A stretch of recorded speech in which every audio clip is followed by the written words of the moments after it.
Naam, BBC Swahili iliweza kuchapisha hili taarifa ambalo unaliona kwenye skrini yako kuanzia Makonda hadi Mafuele. Hawa ni vigogo watano Afrika Mashariki waliopigwa marufuku kuingia Marekani.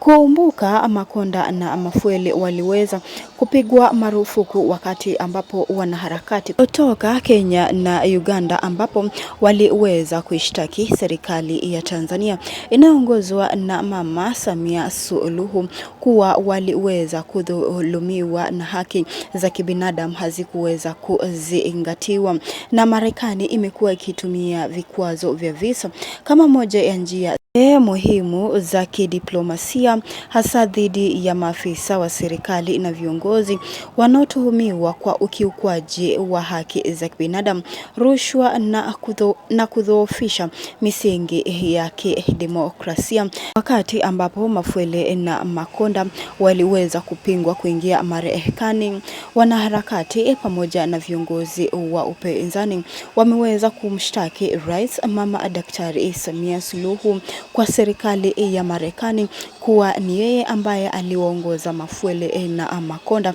katika ukiukwaji wa haki za kibinadamu, na pia Rais Mama Samia Suluhu amehitajika pia anaye kutoingia Marekani. Hayo si maneno yangu bali ni maneno ya watetezi wa haki za kibinadamu pamoja na viongozi wa upinzani, na hatua hizi mara nyingi hutangazwa moja kwa moja na Wizara ya Mambo ya Nje ya Marekani na hujumisha marufuku ya kuingia nchini humo wahusika pamoja na familia zao, na vikwazo hivi kutokana na sera inayojulikana kama Section 731C ambayo hutumiwa dhidi ya maafisa wa kigeni wanaohusishwa na rushwa kubwa na ukiukwaji wa haki za kibinadamu pamoja pia na viongozi wa nchi, wawe marais au naibu rais.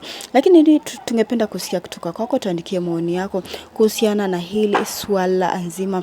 Je, unahisi kwamba pia Marekani inastahili iweze kumzuia Rais Mama Daktari Samia Suluhu kuingia nchini humo, kwa kuwa wanaharakati wanadai kwamba hawa vigogo Mafuele na Makonda ni mojawapo tu ya maagizo walikuwa wanafuata kutoka kwa Rais Mama Daktari Samia Suluhu kwa kuwatesa wanaharakati na watetezi wa haki za kibinadamu na kuwanyima haki zao kama binadamu, na pia kuwa dhulumu kikundi cha Gen Z na vijana ambao walijitokeza siku ya uchaguzi mkuu ya tarehe 29 mwezi Oktoba mwaka 2025 ambapo vijana wengi waliweza kupoteza maisha yao.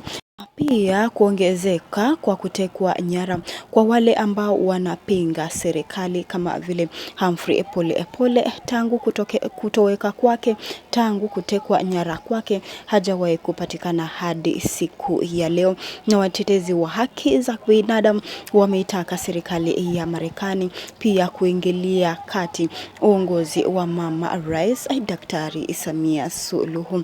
Tuandikie maoni yako hapa chini, tungependa kusikia kutoka kwako. Kumbuka nchi za Afrika Mashariki, vikwazo hivi vimewahi kugusa majina makubwa ya kisiasa na kiusalama kutoka Tanzania, Kenya hadi Rwanda na Uganda. Kuomboka alikuwa Rais wa Kenya Uhuru Muigai Kenyatta pamoja na Rais wa sasa wa Kenya William Samoei Ruto pia nao waliwahi kufikishwa katika Mahakama Kuu ya ICC huko Hague ambapo waliweza kujibu maswali kwa nini waliweza kuua vijana siku ya uchaguzi mkuu. Ilikuwa mwaka ya 2007 ambapo hayati mzee Raila Amolo Odinga na pia aliyekuwa rais hayati Mwai Kibaki wa Kenya walisababisha vijana wengi kuweza kupoteza maisha yao siku hiyo ya uchaguzi mkuu mwaka 2007, huku wengi wakifananisha na ile ambacho Samia Suluhu aliweza kuifanyia nchi siku ya tarehe 29 mwezi Oktoba mwaka 2025, wakisema kuwa anastahili pia naye aende kujibu swali katika mahakama ya kitaifa, na wakati mwingine hatua hizi huwa za moja kwa moja na za hadharani, na wakati mwingine huwekwa kama vizuizi vya kidiplomasia visivyo na orodha ndefu ya majina.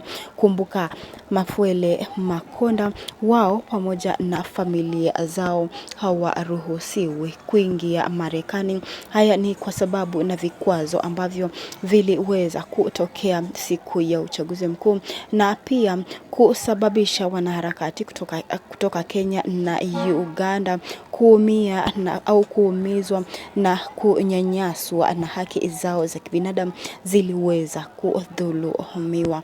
Maoni yako ni yapi? Tuandikie tu maoni yako hapo chini, tungependa kusikia kutoka kwako. Na pia kama unaunga mkono pia Rais Mama Daktari Samia Suluhu anastahili kupigwa marufuku kuingia Marekani. Maoni yako ni yapi? Endelea kutuandikia maoni yako hapo chini, na pia usisahau kubonyeza alama ya like na subscribe hapa chini, na asante kwa kufanya hivyo. Hadi wakati mwingine.